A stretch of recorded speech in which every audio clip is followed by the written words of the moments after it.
Here I am in charge of the chemical dependency internship program at Hudson Valley. So I work with up-and-coming substance abuse counselors. I place them with internships around the Capital District, and I also instruct several classes on chemical dependency here. I do some part-time work with St. Peter's Hospital as a substance abuse counselor and counsel. I'm on the board for them, and I'm also the chairperson of Recovery Advocacy in Saratoga, or RAISE, R-A-I-S.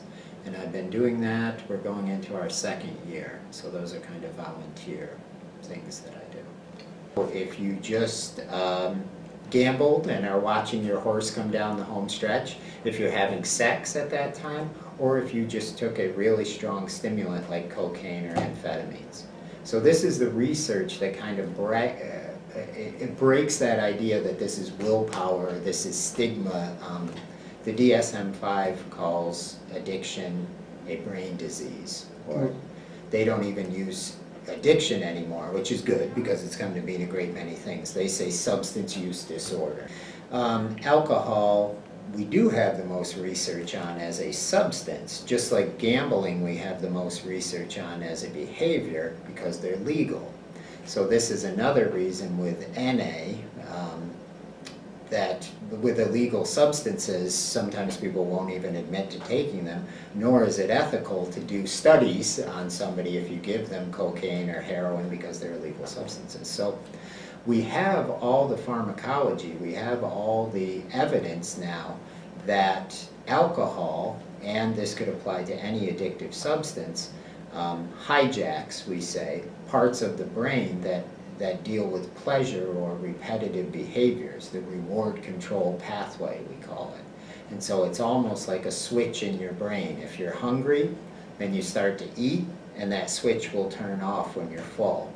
What they have found in study after study and all the brain research is that in the brain of someone who becomes addicted, that switch will not click off even when they are at the point of fullness or saying, okay, you've had those beers and now it's good. They will keep going beyond that. The DSM-5 is the manual of medical, it's the medical Bible, if you will, that people go to.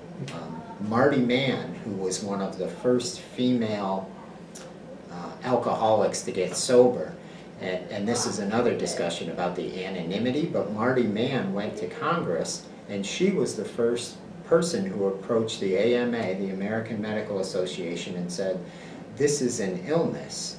And we have been using that terminology. So when I hear the disease concept, my hair kind of crinkles because it hasn't been a concept since the 50s. The American Medical Association has been calling this an illness, alcoholism.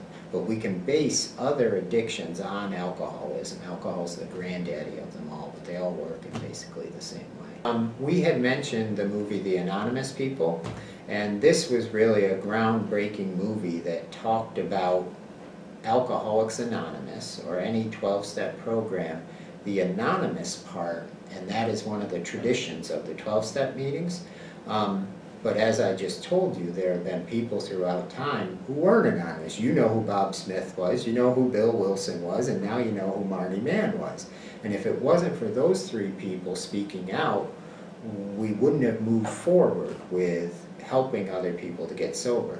So this movie, The Anonymous People, is really calling for people in recovery to talk about their own recovery and to talk about the lives they have now, to give hope and strength to people who are currently in addiction and their family members, and also so we don't remain this underrepresented, underfunded public health crisis that's happening in America. The answer to the heroin crisis, and I say that because heroin's been killing people for a long time, it's just getting worse or more prominent, or it's spreading, but the answer to that is really having these people step up, these 23 million people in recovery, and saying, I got a light, I got a way out of here, I'm willing to help. So the work I do with RAISE, Recovery Advocacy in Saratoga, is based on the premise that you see in the movie Anonymous People. And what they say is treatment is great, 12-step groups are great, but we also need something that it's a wider net. So with the Recovery Community Center, it's staffed by volunteers. There may be a few people that are paid as well. In our case in Saratoga, RAISE is working under the umbrella of the Prevention Council. So the Prevention Council is very well known. So this would be a brick and mortar type building where people could come in and get information about where those 12-step meetings are. They could get information about where treatment centers are. They could sit down and talk with volunteers who are in recovery now about what mom might do for her son or what the son might do to get some help. And we're also hoping to have things like legal representation. There are people who have DWIs or drug arrests and they don't know what to do. Hooking people up with jobs so that we have people who come to us and say, I would love to have someone who's trying to stay sober work at my restaurant or work in my construction business. Transportation is a huge issue up where we live. It's taxis. There's really not a great bus service. So we're hoping that an RCC would help with that too, to get someplace that would work with us on fares and maybe even ride boards. Reiki we could do, meditation classes, all these things that kind of help people in recovery we could do at that building. There were 72 proposals put in for these 6 spots. So we're hoping, if nothing else, the state will see people are willing and they're ready to run these things and that we need a great many more.